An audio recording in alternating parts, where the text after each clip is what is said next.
So hello guys, વિદ્યાર્થી મિત્રો, અત્યાર સુધી આપણે જે રસાયણ વિજ્ઞાનનું ત્રીજા નંબરનું ચેપ્ટર એટલે કે ધાતુઓ અધાતુઓ એના વિશે આપણે ભણી ગયા હતા. અને અત્યાર સુધી આપણે ધાતુઓના ભૌતિક ગુણધર્મો વિશે અભ્યાસ કરી ચૂક્યા હતા. જેના અંદર પહેલું ગુણધર્મ છે ધાતુઓનું. તો શું છે ભૌતિક ગુણધર્મ? અવસ્થા. અવસ્થાની અંદર ધાતુઓ મોસ્ટલી તમને ઘન સામાન તાપમાને શું જોવા મળશે? ઘન જ જોવા મળશે. ઉદાહરણ તરીકે જોવો તો લોખંડ, તાંબુ, એલ્યુમિનિયમ, ચાંદી, સોનું આ બધા ઘન સ્વરૂપે જોવા મળે છે. પરંતુ અપવાદ સ્વરૂપે પારો જે છે એ નોર્મલ ટેમ્પરેચરે પણ કેવું હોય છે, તમને પ્રવાહી જેવું લાગશે. તેમ છતાં બીજું પણ સીઝિયમ અને ગેલિયમ એ લોકો એવા છે કે એ જ્યારે એમનું તાપમાન ગલનબિંદુ ખૂબ જ નીચું હોવાના લીધે એ તરત શું થાય છે? પીગળી જાય છે. જેમ સપોઝ કે હાથની આપણે હથેળી એમ તો પણ પીગળી જતા હોય છે. ઓકે, તો હવે ત્યારબાદ ધાત્વિય ચમક. સ્વાનંદ તમે જોવો તો સોનું, ચાંદી અને તાંબુ મોસ્ટલી ધાતુ કેવા હોય છે? ચમક હોય છે ને. તમે જોવા જાવ એમની જે ચમક છે એ સમયાંતરે દૂર થતી જાય છે. કારણ શું છે? કારણ કે એમના પર કંઈક ને કંઈક સપાટી જામ થતી હોય છે. સો અહીં એલ્યુમિનિયમ હોય તેના અંદર એ શ્વેત પડી જાય છે, મન શ્વેત પડે છે એટલે સફેદ પડી જાય છે. ક્યારે? કે જ્યારે એના પર ઓક્સાઇડનું પડ જામે છે, એટલે કે એલ્યુમિનિયમ ઓક્સાઇડ. કોપર છે એની સપાટી લીલી પડી જાય છે, એના પર કાર્બોનેટનું કોપર કાર્બોનેટનું પડ જામે છે. ચાંદી છે કાળી પડી જાય છે, એના પર સલ્ફાઇડનું પડ જામે છે. તો ધીમે ધીમે સમયાંતરે ધાતુની સપાટી જે છે કેવી થતી જાય છે? ડલ પડતી જાય છે, મતલબ ચમક જતી રહે છે. ઓકે, ઉદાહરણ મેં લખી દીધા છે. ત્યારબાદની વાત કરીએ સખ્તાઈ. તો ધાતુ કેવા હોય છે? સખત હોય છે ને, તાંબુ, ચાંદી, સોનું. પરંતુ અપવાદ તરીકે સોડિયમ અને પોટેશિયમ કેવા છે? નરમ છે.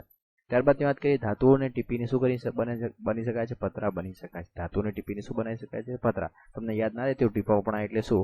તો ટીપીને પતરા એટલે કે ટીપાવ, હે ને? તો ટીપીને પતરા બનાવી શકાય છે. ટીપીને પતરા, પ ઉપરથી પતરા યાદ રાખી શકાય છે. સો ધાતુઓને ટીપીને પતરા બનાવી શકાય છે. ઉદાહરણ તરીકે સોનું, ચાંદી ને સૌથી વધુ ટીપી શકાય છે. એલ્યુમિનિયમ, તાંબાને પણ ટીપી શકાય. ચાંદી છે ને ટીપીને પાતળી ફોઇલ બનાવશો તો મીઠાઈમાં ખબર તમને એના વરખમાં ઉપયોગ થતો હોય છે. ત્યારબાદ એલ્યુમિનિયમ છે એનો પણ ખોરાકની પેકેજિંગ માટે પણ ઉપયોગ થતો હોય છે. ત્યારબાદની વાત કરીએ તો તનનીયતા એટલે છે ધાતુને તનનીય હોય છે તેમાંથી શું બનાવી શકાય છે? તાર. તો યાદ રાખશો તો યાદ રહી છે. તનનીયતામાંથી શું બનાવે છે? તાર. ઓકે, અહીંયા એક એક્ઝામ્પલ લખ્યું છે કે 1 ગ્રામ સોનું હોય તો એને આશરે 1 કિલોમીટર જેટલો લંબો તાર બનાવી શકાય છે. ચાંદી, એલ્યુમિનિયમ, તાંબુ, ટંગસ્ટન એના ઉદાહરણો છે જેનો ઉપયોગ ક્યાં થતો હોય છે? ઇલેક્ટ્રિક તારમાં થાય છે. કોનો? એલ્યુમિનિયમ અને તાંબાનો. ત્યારબાદ તાણ. તો ધાતુ ખૂબ જ તાણ ક્ષમતા ધરાવે છે, જેથી કરીને એમને વધારે તાણ મતલબ કોઈ પણ મજબૂતાઈથી ઉપયોગ કરવો તો કરી શકાય. ઝીંક, પારો છે, ગેલિયમ છે, આ બધા કેવા છે? અપવાદ છે, જે તાણ ક્ષમતા ધરાવતા નથી. ગલનબિંદુ ઉત્કલનબિંદુ ખૂબ જ ઊંચા હોય છે, પરંતુ અપવાદ તરીકે સોડિયમ, પોટેશિયમને ગલનબિંદુ ઊંચા નથી. ઘનતા પણ ઊંચી હોય છે, પરંતુ અપવાદ તરીકે સોડિયમ, પોટેશિયમ છે. બરડતા.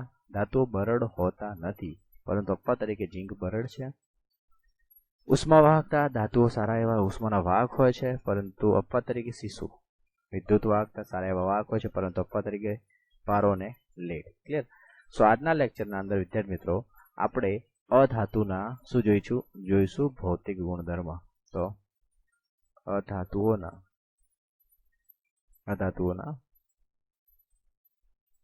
ભૌતિક ગુણધર્મ. ક્લિયર? સો એમાંથી પહેલો જ ગુણધર્મ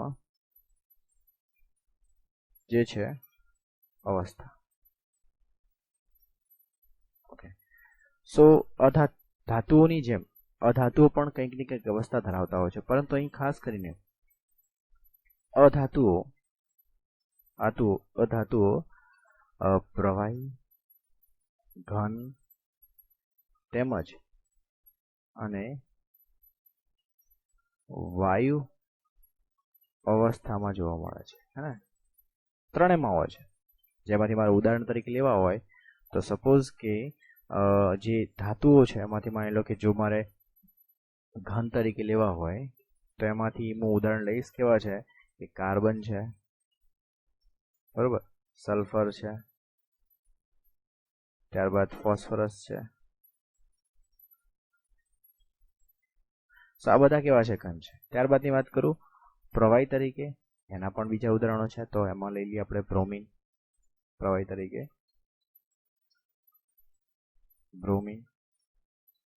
પછી વાયુ તરીકે, એમાં બધા વાયુ સપોઝ કે હાઇડ્રોજન, નાઇટ્રોજન, ક્લિયર? સો ધાતુઓ મોસ્ટલી તમને ત્રણેક અવસ્થામાં જોવા મળશે. ત્યારબાદની વાત કરીએ, બીજો ગુણધર્મ છે ચમક. બીજો ગુણધર્મ છે ચમક. તો અધાતુઓ ચમક ધરાવતા નથી. શું છે? અધાતુઓ ચમક ધરાવતા નથી. શું? અધાતુઓ ચમક ધરાવતા નથી. ઉદાહરણ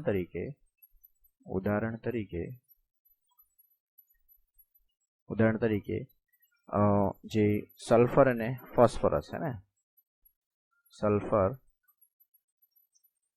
અને ફોસ્ફરસ, ક્લિયર? અને ત્યારબાદ અપવાદ તરીકે જો મારે જોવું હોય વિદ્યાર્થી મિત્રો, અપવાદ તો જે ગ્રેફાઇટ અને આયોડિન ને એ શું છે? તો એ તમને ચમક દેખાડશે, એટલે કે ચમક જેવા દેખાશે. એટલે કે ગ્રેફાઇટ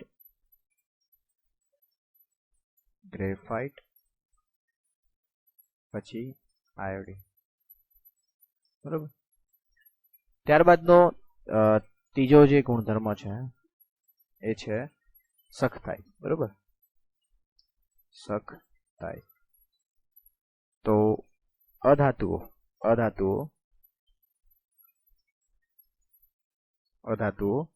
શું વિદ્યાર્થી મિત્રો? તો સખત હોતા નથી, પરંતુ કેવા હોય છે? નરમ હોય છે. અધાતુઓ સખત હોતા નથી, પરંતુ કેવા હોય છે? નરમ હોય છે. ઉદાહરણ તરીકે તો સલ્ફર, જેમ આપણે અહીંયા લીધા છે ઉદાહરણ, સલ્ફર અને ફોસ્ફરસ. ઓકે. પરંતુ વિદ્યાર્થી મિત્રો અપવાદ તરીકે ખાસ કરીને યાદ રાખજો કે અમુક એવા પણ અધાતુઓ છે જે સખત છે, જેમ કે હીરો, બરોબર, જેને આપણે ડાયમંડ કહેતા હોઈએ, બરોબર, જે એક કાર્બનનો શું છે? તો જોવા જાવ તો બહુરૂપ છે. ક્લિયર? જે ખૂબ જ સખત છે. ત્યારબાદની વાત કરીએ, ચોથો ગુણધર્મ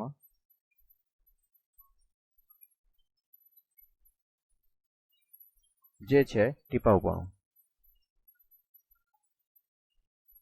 જેમ આપણે ધાતુઓમાં જોયું હતું કે ટીપાઉપણાનો ગુણધર્મ કોણ ધરાવે છે? ધાતુઓ ધરાવે છે. સો અહીં ઉલટું છે. અધાતુઓ શું? ટીપાઉપણાનો ગુણધર્મ ધરાવતા નથી, અથવા તો ટીપાઉ નથી. સિમ્પલ. અધાતુઓ ટીપાઉ નથી. જેમને હથોડા વડે ટીપીને પાતળી સીટો બનાવી શકાતી નથી. એટલે સીટો એટલે જેમ આપણે એલ્યુમિનિયમ સીટો બનાવી એવી રીતે બધું. સો ઉદાહરણ તરીકે લેવા હોય તો અહીં સલ્ફર અને ફોસ્ફરસ ને, જેમ આપણે આગળ ઉદાહરણ જે આવી ગયા, સલ્ફર ફોસ્ફરસ. ઓકે. અહીં અપવાદ તરીકે લઈશ હું કાર્બન, જે ફાઈબર છે એને ટીપી શકાય છે, બરાબર. અપવાદ તો કાર્બન ફાઈબર યાદ રાખવું હોય તો. ઓકે. સો ટીપાઉપણ. ત્યારબાદની વાત કરીએ તનનીય.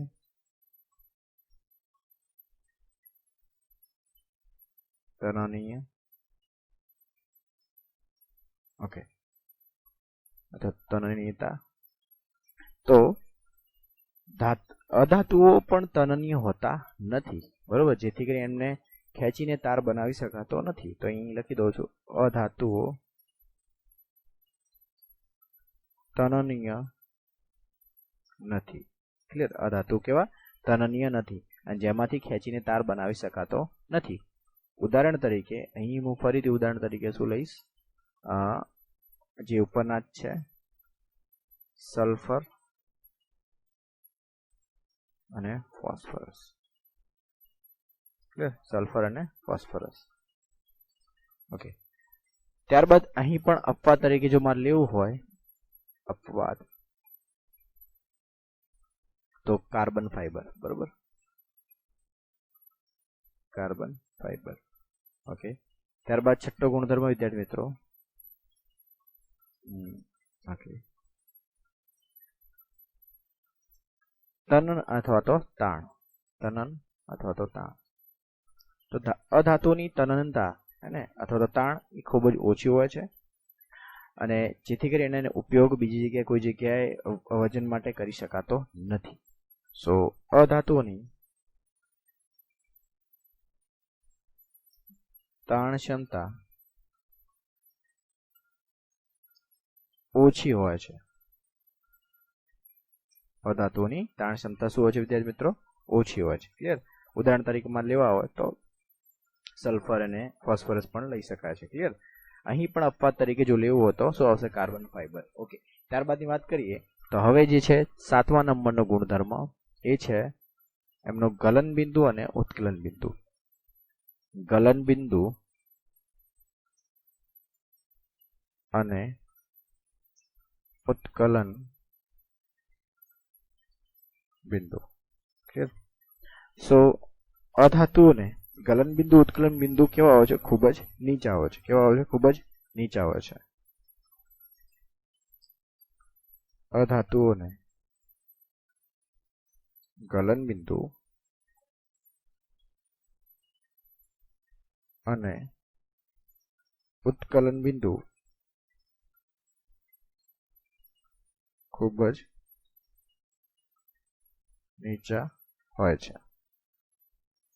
એટલે અધાતુઓને ગલન બિંદુ અને ઉત્કલન બિંદુ કેવા હોય છે? ખૂબ જ નીચા હોય છે. પરંતુ અપવાદ તરીકે હીરો, સિલિકોન, બોરોન, ગ્રેફાઇટ આ બધા કેવા છે કે જેમના ખૂબ જ ઊંચા ગલન બિંદુ છે. ખૂબ જ ઊંચા શું છે? એમના ગલન બિંદુ છે. તો અહીંયા અપવાદ તરીકે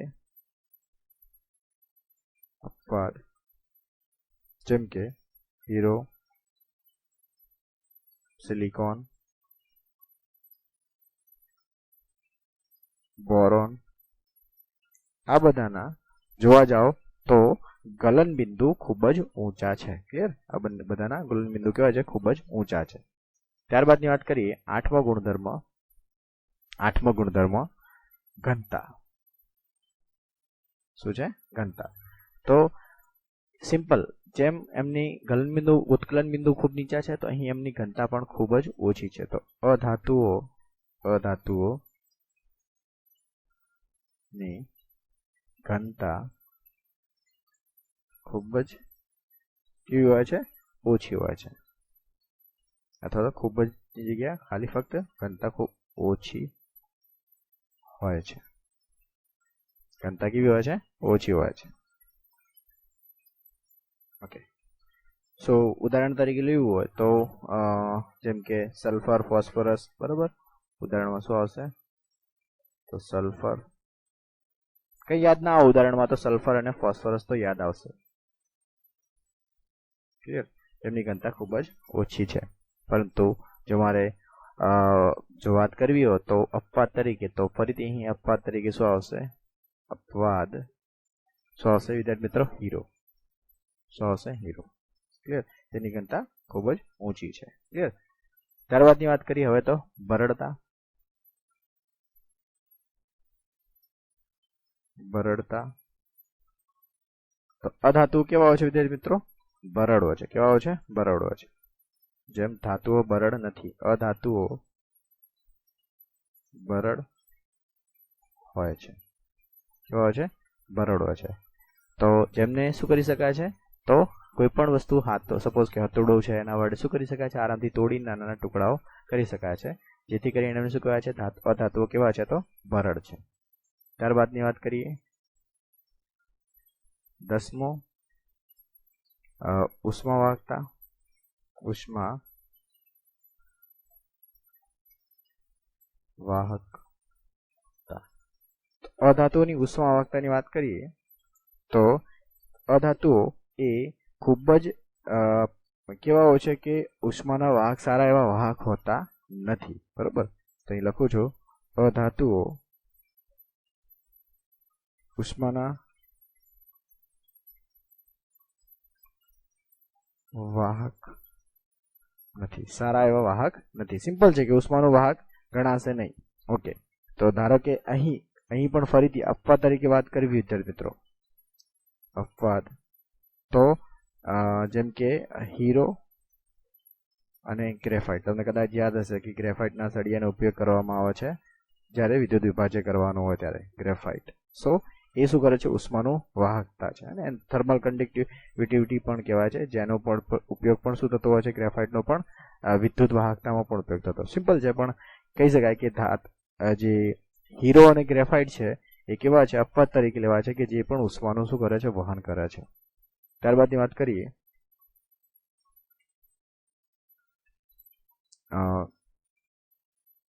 11 ગુણધર્મ વિદ્યુત વાહકતા. વિદ્યુત વાહકતા. તો અહીં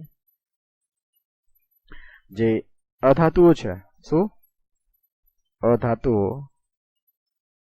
વિદ્યુતના વાહક નથી. બરોબર? વિદ્યુતના વાહક નથી. શું નથી? વિદ્યુતના વાહક નથી. જેમ કે ઉદાહરણ તરીકે માની લેવું તો શું કહી શકાય? સપોઝ કે નાઇટ્રોજન, ઓક્સિજન, કાર્બન ડાયોક્સાઇડ આ બધા કેવા છે કે જે ખૂબ જ મતલબ જોવા જાઓ તો મતલબ વિદ્યુતના સારા એવા વાહક ન કહી શકાય, પરંતુ અપવાદ તરીકે માં લેવું હોય અપવાદ તો ગ્રેફાઇટ હે ને, જે શું છે? વિદ્યુતનો વાહક છે. ગ્રેફાઇટ જે શું છે? વિદ્યુતનો વાહક છે. અને કેવું હોય તો સારો એવો વાહક કહી શકાય. કોનો? વિદ્યુતનો. ક્લિયર? જેનો ઉપયોગ વિદ્યુત ધ્રુવો બનાવવામાં થાય છે. ક્યાં થાય છે? વિદ્યુત ધ્રુવો. ક્લિયર? ઓકે. ત્યારબાદની વાત કરીએ રણકાર. તો અધાતુઓ કેવા છે? રણકાર ઉત્પન્ન કરતા નથી. બરોબર?